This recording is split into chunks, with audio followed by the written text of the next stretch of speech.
Hello, moi c'est Camille, j'ai 26 ans et il y a 3 ans j'ai décidé d'aller vivre à Montréal. Partir toute seule, tenter la grande aventure canadienne. Et pour vivre, ça j'ai vécu. Des hauts, des bas, des belles surprises, des désillusions, des rencontres incroyables et de belles déceptions. Et surtout, j'ai grandi. J'ai appris plein de choses sur moi-même, sur les autres, et aujourd'hui, je vais te dire ce que j'aurais aimé savoir avant de partir, et finalement pourquoi j'ai décidé de rentrer en France définitivement. Alors premièrement, les amitiés. Moi j'ai fait beaucoup de nouvelles rencontres, j'ai rencontré énormément de personnes au début et je me suis vite fait un cercle d'amis. Mais ce qu'il faut savoir, c'est que quand tu t'expatries, le bassin de personnes que tu vas rencontrer, il s'élargit considérablement par rapport aux personnes que tu peux rencontrer dans la vie normale en France. Moi mes amitiés c'était vraiment des personnes qui avaient fait les mêmes études que moi, des personnes que je connaissais depuis le collège, le lycée, et ça faisait depuis le collège que j'avais aucune embrouille au niveau de mes amitiés, aucune déception, enfin voilà, tout allait très bien. Le temps faisait le tri naturellement, et surtout les études que je faisais, je me suis engagée dans une asso dans mon école de commerce, donc voilà, ça a trié naturellement les gens. C'est comme ça que j'ai créé des amitiés sur le long terme. Mais en fait, en arrivant à Montréal, au Canada, j'ai été un peu déçue par ça et je m'attendais vraiment pas à vivre ce genre de choses. Tu vas te lier d'amitié avec des personnes qui n'ont pas du tout le même parcours scolaire ou le même parcours de vie que toi. Moi, je suis très contente d'avoir rencontré des personnes qui n'ont pas du tout le même parcours scolaire que moi, parce que ça m'a permis d'ouvrir mes horizons, mais j'ai aussi été pas mal déçue parce que dans mon groupe d'amis initial, il y a eu quelques incompréhensions, on va dire, et on a fini par s'éloigner de certaines personnes. Et moi, j'avais vraiment l'impression d'être de retour au collège, surtout que c'était un moment de ma vie où sur un autre aspect de ma vie, ça n'allait pas du tout. Donc, enfin, vraiment, c'était des histoires de caminerie pour moi. J'avais vraiment autre chose à faire que penser à ce genre de choses. Mais voilà, c'est sûr qu'au niveau des amitiés, j'ai quand même été pas mal déçue et surprise, et surtout que lors des premiers mois, t'as pas le temps en fait de vraiment connaître la personne depuis des années, alors que voilà, des amitiés que t'as depuis des années en France, elles ont eu le temps de faire leurs preuves, alors que ici, tu repars à zéro en fait. La deuxième chose au niveau des amitiés que je voudrais aborder ici, c'est les nombreux départs. Voilà, il faut savoir qu'on est à l'étranger et forcément, en fait, il y en a au bout de 1 an, 2 ans, quand ils ont fait le tour ou qu'ils ont rencontré d'autres difficultés.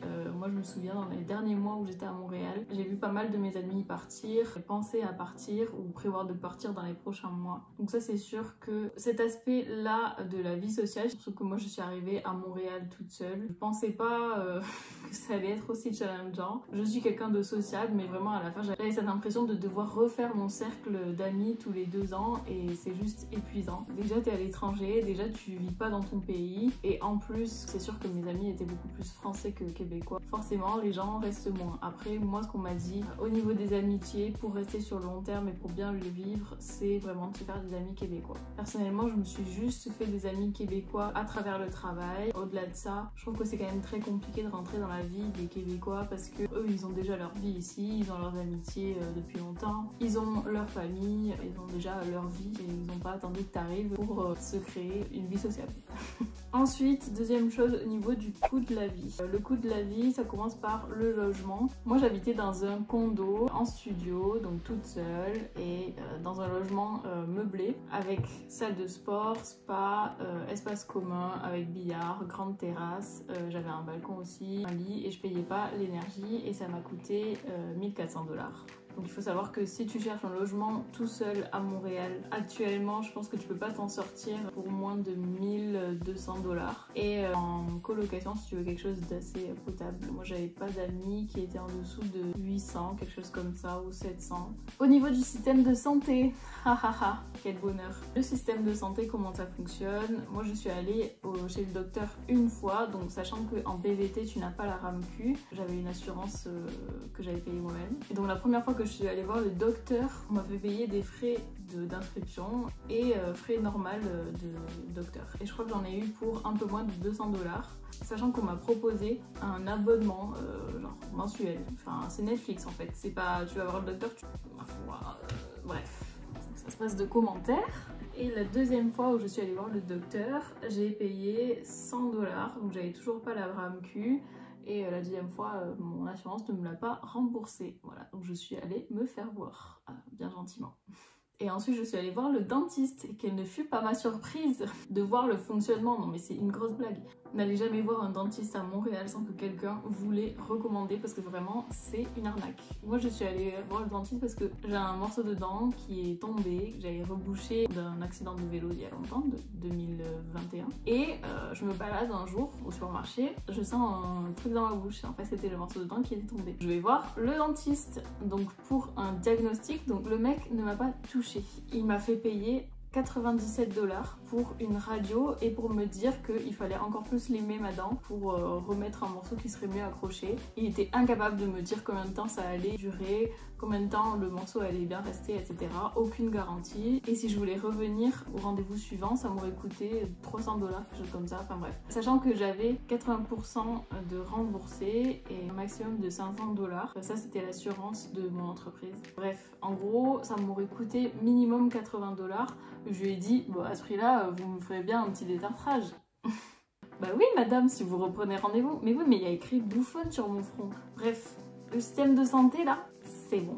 Troisième chose au niveau du coût de la vie, faire ses courses. La nourriture. Vous trouvez que la nourriture est chère en France ?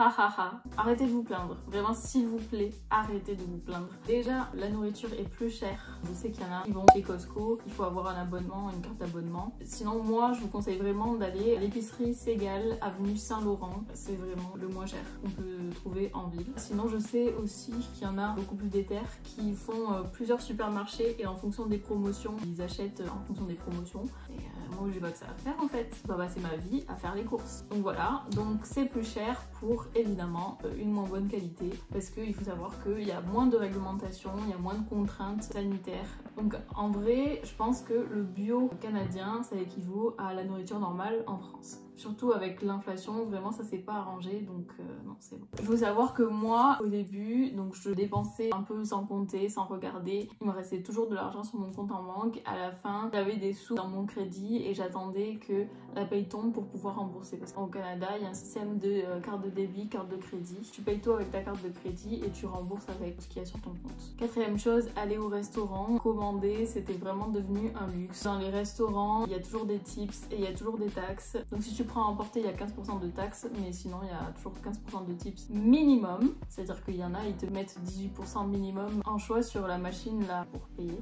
avec ta carte. Je pense que quand j'allais au restaurant, juste en prenant un plat, je m'en sortais jamais à moins de 30 $. Au niveau des loisirs, moi j'ai fait beaucoup de concerts. C'est cher. Même aller au Cirque du Soleil, je crois que ça m'avait coûté 80 $ la place. Des concerts, je pense qu'il n'y en a pas à moins de 60-50 $. Tu peux vite atteindre les 100 $ vraiment tranquillement. Les parcs nationaux, ils sont tous payants. Voilà, c'est un plaisir. La nature est payante. Faire du shopping, ben, je comprends pourquoi il y a autant de fripes à Montréal parce que vraiment c'est cher sa mère. Et je suis aussi allée faire du ski à Bromont et à Sutton pour une journée. Je pense que j'en avais pour 200-300 $ en comptant les équipements de ski, le forfait pour la journée et c'est tout. Parce que j'y allais avec une copine qui avait une voiture, donc on n'avait pas besoin de payer de location de voiture ni rien. Et puis pour la qualité des stations de ski, quand t'as expérimenté les Alpes ou les Pyrénées, bon, ça fait un peu pitié. Franchement, t'as l'impression que tout date d'il y a 20-30 ans. Les stations sont pas énormes, donc c'est sympa une journée, mais c'est tout. Au niveau du permis de conduire, et ben, il faut que tu le payes tous les ans. Et si t'as des amendes ou des trucs comme ça devient plus cher. Moi personnellement, je l'ai jamais payé parce que déjà je le conduisais très rarement. Et il faut savoir que ton permis français, tu peux l'utiliser 6 mois après ton arrivée et après tu peux basculer sur un permis international. J'ai jamais fait toutes ces démarches là. Je suis un mauvais exemple, mais voilà quoi. Au niveau du métro, il y a 4 lignes de métro à Montréal, dont une où il y a 3 stations, donc bon, c'est vraiment une demi-ligne. Il y a tout un réseau de bus également et ça coûte 97 $ par mois. Je veux dire, quand tu viens de Paris, c'est cher. Après, il y a un réseau de vélos aussi, les Bixi. Ça, c'est 80 $ pour toute la saison, donc de avril à novembre. Et je crois qu'ils le laissent en hiver et il me semble que c'est 20 $ par mois. Enfin, si tu veux partir en week-end, si tu veux t'éloigner un petit peu, aller voir la mer, c'est très vite très cher parce que tu ne peux pas avoir la mer à 2 heures de route. Il faut prendre l'avion, donc déjà ça pollue, c'est pas bien. Et tu dois aller à Miami, en Floride, au Mexique. Les billets d'avion sont super chers, je pense 500 $, quelque chose comme ça. Alors que j'avais regardé en France, France, la Corse, t'as le Minorque, t'as juste au sud de la France, c'est super accessible. Donc voilà, tout est loin géographiquement et ça se ressent dans les prix. Les billets de train aussi, j'en ai pas parlé, mais c'est extrêmement cher et c'est pas du tout développé autant que la SNCF. La SNCF, vraiment ma vie. Vraiment, la SNCF m'a tellement manqué à Montréal, je vous jure. Après, on va pas rester que sur du négatif, il y a aussi du positif. C'est vrai qu'au niveau des logements, tu ne payes pas l'eau. L'eau est gratuite. Il y a beaucoup d'activités gratuites à faire. Il y a beaucoup de festivals avec des concerts gratuits. L'hiver, si t'as tes patins, tu peux aller dans n'importe quelle patinoire, c'est gratuit. Et l'été, il y a des piscines gratuites également à disposition où tu peux aller comme tu veux. Puis moi, je trouve que c'est une bonne taille de ville, Montréal. Il y a beaucoup de quartiers différents. Il y a des vraies saisons. Donc voilà, c'est super agréable. J'espère que la vidéo vous plaît jusque-là. Si c'est le cas, n'hésitez pas à vous abonner. Ça me ferait très plaisir. Ça me motive à fond. Si vous voulez commenter aussi, si vous avez vécu à Montréal et que vous êtes d'accord, pas d'accord, n'hésitez pas à le faire en commentaire. Et si vraiment vous êtes des énormes fans, je sais qu'il y en a certains entre vous qui le sont, n'hésitez pas à activer la cloche de notification pour ne rater aucune de mes vidéos en fait. Bref, le troisième thème que je voulais aborder, c'est le visa, les démarches d'immigration. Et oui, quel plaisir de vivre à l'étranger. Alors, au niveau du PVT, permis de vacances travail, c'est 2 ans, pendant lequel tu n'as rien à faire. Mais après, si tu veux prolonger, il faut être accroché, il faut avoir des sous de côté. Il faut soit être dans une très grande entreprise qui a déjà un service juridique, qui paye déjà des avocats, etc. Donc tu seras tranquille. Soit si tu es dans une plus petite entreprise, c'est toi, quelqu'un d'autre qui va devoir faire tes démarches. Moi j'avais pris un avocat à côté pour relire les réponses, etc. Et ça m'a coûté 1400 $. Ça a coûté à peu près la même chose à mon entreprise. Donc moi j'ai fait un EIMT et un CSQ. Après pour la RP, la résidence permanente, je crois qu'on m'avait dit de prévoir au moins 2000 $, quelque chose comme ça, bon bref. En plus, ils te demandent de faire des trucs mais insensés, genre t'es français, t'es né en France, etc. Et ils te demandent de prouver que tu sais parler français en allant passer un test là qui coûte, je sais pas, 200, 300, 400 $. Alors je vous aime bien, mais j'ai l'impression vraiment que tout est fait pour que les Français n'aient pas envie de rester. Que tout est fait pour nous décourager, les démarches peuvent être longues, c'est stressant, tu vas être bloqué sur le territoire pendant plusieurs mois. Après, les délais ont apparemment été raccourcis. Je sais pas vraiment ce qu'il en est. Moi, j'ai des potes qui font des démarches, etc. Bon, c'est pas la folie. Quatrième chose, la retraite et le chômage. La retraite, ben, tu te la fais toi-même. Tu te débrouilles tout seul. D'ailleurs, je sais pas si vous avez remarqué, mais j'ai mis des petites affiches Montréal pour la déco. J'ai fait un effort. J'espère que vous avez remarqué. La retraite, en gros, je pense que tu as un minimum fourni par l'État de à peu près 1000 $. Si tu es dans une grande entreprise, tu peux avoir ce qui s'appelle le REER, où c'est l'entreprise qui cotise en plus de toi pour ta retraite. Et sinon, tu te la fais toi-même. Voilà, tu te débrouilles tout seul. Donc, dans ta paye, si tu as des frais médicaux, tu penses à ta retraite, tu veux acheter une maison, tu mets de côté. Et aussi, le chômage, on n'en parle pas assez, ça commence à faire beaucoup. Le chômage / les arrêts de travail, moi j'ai été en arrêt à Montréal et j'ai été payée 50%, 55% de mon salaire je crois.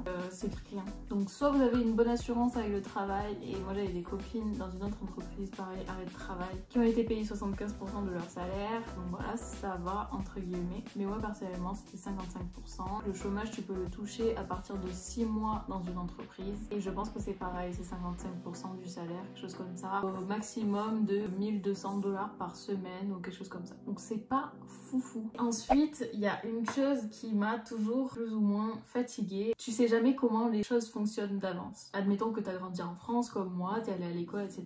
Tu sais comment ça fonctionne, le système de santé, tu sais comment ça fonctionne, le système bancaire, le système scolaire, tout ça. À l'étranger, tu sais jamais, donc c'est toujours un perpétuel questionnement, une perpétuelle recherche d'informations. Et bon, on sait que la vie, déjà à la base, ça peut être compliqué, mais alors si tu rajoutes ce genre de challenge, moi je trouvais ça assez fatigant à la longue de jamais vraiment savoir tout à l'avance entre guillemets. Ensuite, le travail. Ah, le travail. Quel bonheur d'aller travailler, n'est-ce pas? Bon, déjà, le marché du travail à Montréal, il n'est plus ce qu'il était. Déjà, Montréal n'est plus l'Eldorado qu'il était. C'est fini. Je suis désolée de briser vos rêves. C'est fini. Pareil qu'il y a eu un avant, après Covid. Et ben voilà, nous on est l'après Covid et on va bien se faire revoir encore une fois. Le marché du travail est beaucoup plus bouché. Je sais plus si c'est en 2023-2024. Bref, ils ont accepté beaucoup plus de Français que d'habitude. Je sais qu'en marketing, communication, quand je suis arrivée, il y avait beaucoup de travail. Et quand je suis partie, franchement, c'est la galère. Le nombre de candidats par poste était faramineux. Donc voilà, le marché du travail est beaucoup plus bouché qu'avant. Le rapport rapport au travail des Québécois est vraiment pas le même que celui des Français. Si vous voyagez dans le monde et que vous croisez tout le temps des Français, ce n'est pas pour rien. C'est parce qu'on a des vacances déjà et qu'on sait vivre, on aime la vie, on profite de la vie. Nos amis d'Amérique du Nord, c'est pas le même rapport au travail. C'est-à-dire que moi, je suis arrivée dans ma première entreprise et quelque chose qui m'a vraiment surpris, pour ne pas dire choqué, c'est que j'ai un collègue qui a mis un jour 15 minutes pour manger et après il est reparti travailler. Sachant que moi, dans mon stage de fin d'études, on mettait genre 1 heure, 1h30, 1h30 minimum. Hein. Ouais, dans mon stage de fin d'études, on allait au restaurant. Enfin voilà, c'était vraiment cool, quoi. Bon, après, la boîte a fermé, hein, je me demande pourquoi. Bon, après, en France, c'est vrai qu'on part plus tard du travail, le soir, à Montréal. Vous voyez, quand je restais jusqu'à 19h dans mon premier travail, je restais tard. Il y en a à 17h ou 18h, ils partent, ils viennent, ils travaillent, ils te parlent quasiment pas, ils mangent vite fait et ils partent chez eux et après, ils font leur vie. C'est un mode de vie, ben voilà, qui est différent du nôtre. Vraiment, le rapport au travail et à ses collègues est vraiment pas du tout comme en France. Moi, les Québécois avec lesquels j'ai travaillé, c'était vraiment le travail, c'est le travail, on travaille. Puis après, j'ai ma vie, mais pas du tout en lien avec le travail, mes collègues ou quoi que ce soit. Aussi, quel bonheur quand j'ai découvert qu'il n'y avait pas de tickets restaurant. Ils sont où mes tickets restaurants? Elles sont où mes courses là pas chères? Ils sont où mes verres là payés? Ou mes brunchs ou je sais pas quoi? Pas de tickets restaurant, mais vous avez pas honte? Alors on dit que les Français râlent, et ben merci. Merci d'avoir râlé, merci. Parce que c'est bon, ça m'a saoulé. Pas de réduction pour les transports aussi, les moins 50% à Paris là. C'est ciao!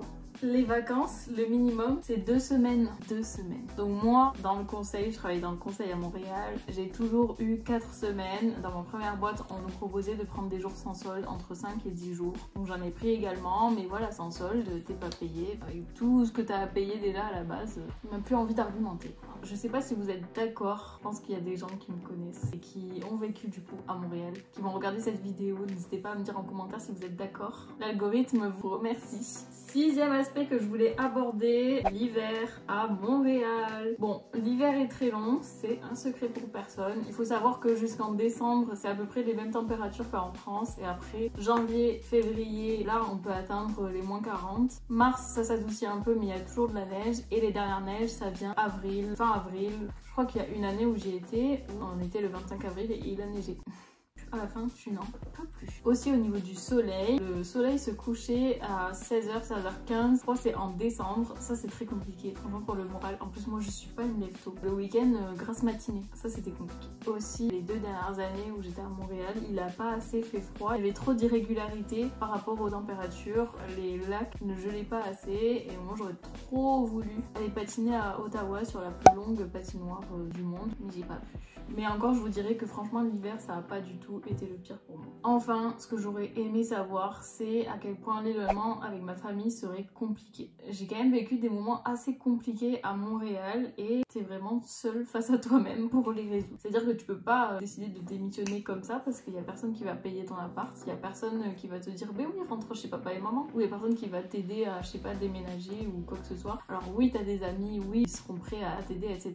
Mais personne ne remplace ta famille si tu as une famille à peu près normale, évidemment. Moi, j'ai fait face à énormément de solitude, de pleurs. Franchement, à un moment donné, j'étais vraiment à 2 doigts de la dépression. C'était super compliqué, surtout que je vivais toute seule parce qu'à la base, je pensais que mon ex de l'époque allait me rejoindre. Bon, bah écoutez, j'attends encore. Hein. Donc voilà, ça a été beaucoup de solitude, de pleurs, etc. Mais en même temps, j'ai quand même appris à beaucoup relativiser, à vraiment me concentrer sur le positif. J'ai énormément travaillé sur ma solitude, sur mon rapport à moi-même. Je pense que j'en ferai une vidéo parce que c'est vraiment un thème que je veux aborder. J'ai eu énormément de stress, d'anxiété, etc.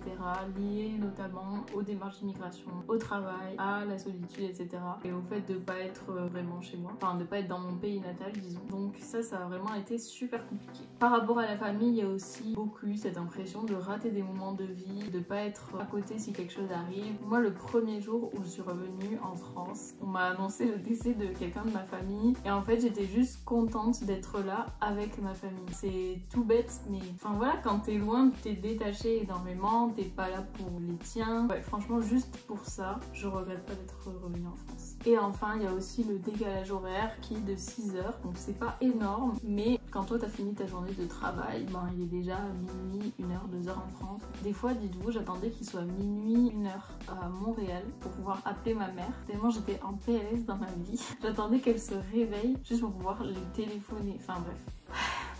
Après, si vous avez des mères qui font des insomnies, ben voilà, c'est nickel. Hein.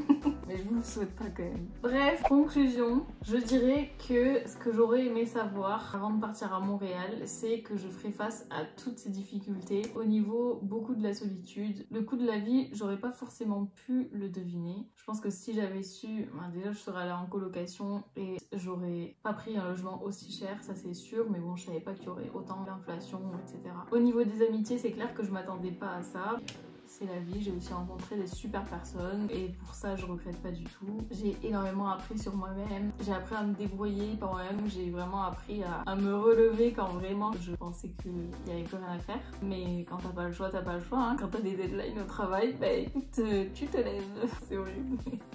Mais c'est la vérité. Bref, je voulais faire cette vidéo pour être honnête. Pourquoi je suis rentrée en France, voilà, pour être plus proche de ma famille. Au niveau de mes amitiés, ça me pesait de voir mes amis partir ou prévoir de partir, de pas pouvoir avoir une vision long terme en restant à Montréal. Les démarches d'immigration super chères, de là que la vie est super chère en général. Puis au niveau du marché du travail, des opportunités et du rapport au travail, voilà, c'est pas la même qu'en France. En France, on sait quand même davantage profiter de la vie. Des gens, on a 5 semaines et eux, ils en ont 2000. Enfin, ça veut tout dire. Et RTT aussi, ça n'existe pas. Hein. Donc voilà, j'espère que cette vidéo vous aura plu. N'hésitez pas à vous abonner si c'est le cas. N'hésitez pas à me donner votre point de vue, si vous avez des questions, s'il y a des sujets que vous voulez que j'aborde plus en détail. Ce sera avec grand plaisir. Je vous souhaite une très bonne journée. Bisous!